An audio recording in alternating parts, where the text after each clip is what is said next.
Welcome to True Rhymes, where the rhyme you always wondered about is going to get exposed. And here we go. Tonight, if you're a lover of fresh baked goods, if you love a good muffin in the morning, well, you're in the right place, because tonight's rhyme is all about the Muffin Man.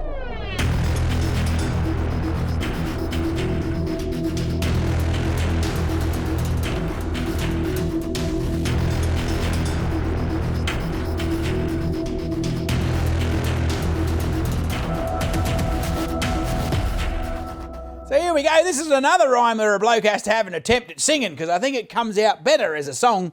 Right, here we go. My memory's pretty crap because I'm getting old, so we're going to read it and sing it at the same time. So I put on my eyes and here we go. Do you know the Muffin Man, the Muffin Man, the Muffin Man? Do you know the Muffin Man who lives down Drury Lane? Yes, I know the Muffin Man, the Muffin Man, the Muffin Man. Yes, I know the Muffin Man who lives down Drury Lane.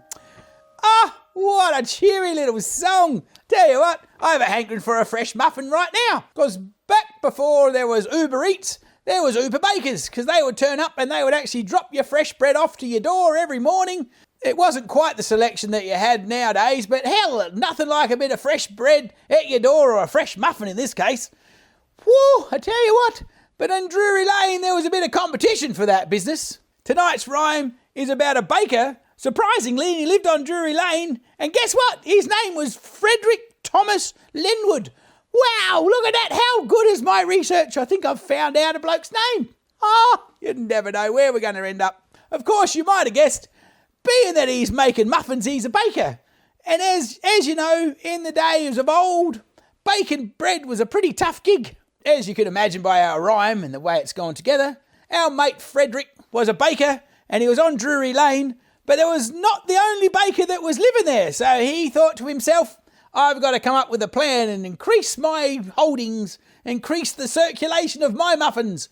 And so, you know, in the 1500s though, the bakers, they didn't have a heck of a lot of cash laying about, but what they did have is a shitload of spoons. So what did Frederick do? He got himself motivated.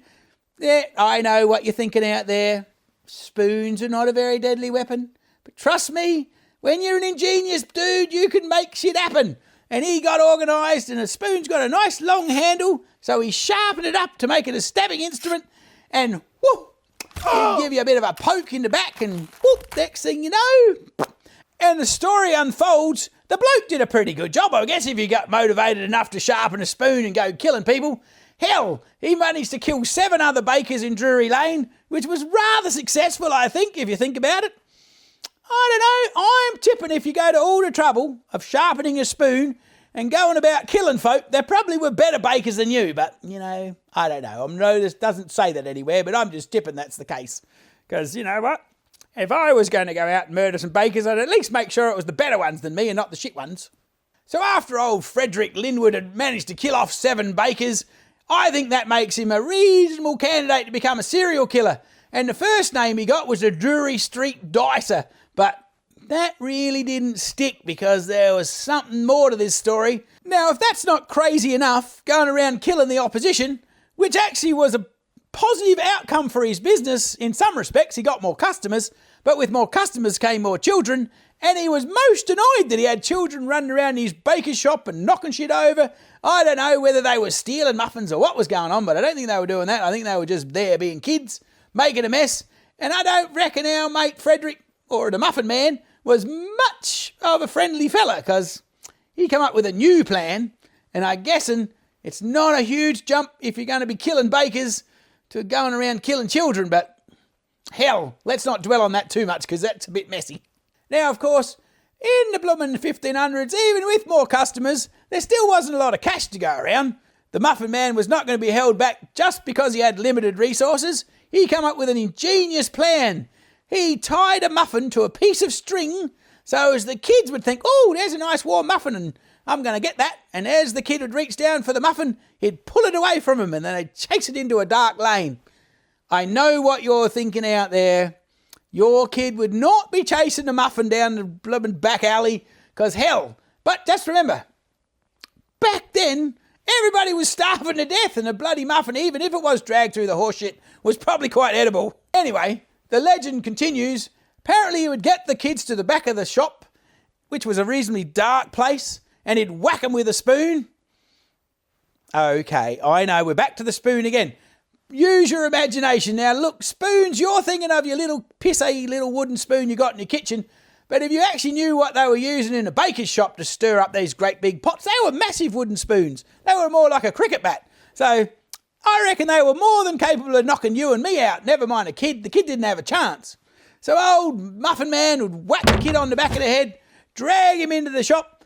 Of course, you know, being a sadistic prick, he wasn't just happy just to kill him. He'd like to bloom and torture him a little bit first. I'm not exactly sure. It doesn't elaborate on what torture he did. I'm hoping it was just something weird, like putting their hand on the hot plate and making them squawk. I don't know.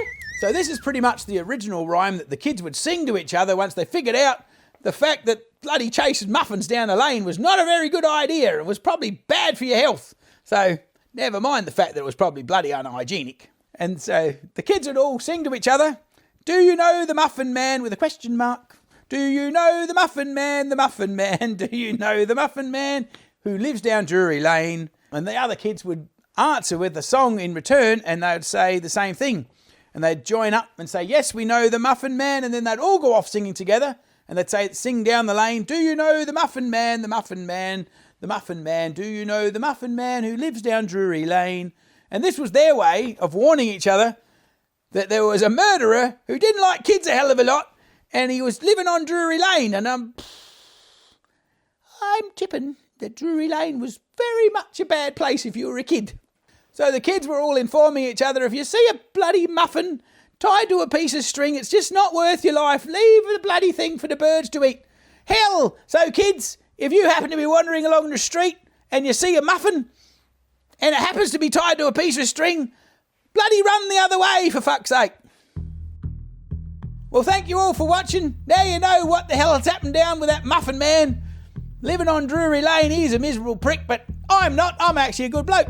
And so if you are enjoying the show, don't forget to click like, subscribe, hell, what's that, share, whatever else goes on. I don't know, we're not on TikTok yet, but maybe we will be. Who knows? And if you're really so involved and passionate, perhaps you could kick us a few bucks. Head down to the Patreon support page down here. And you never know where this show might go.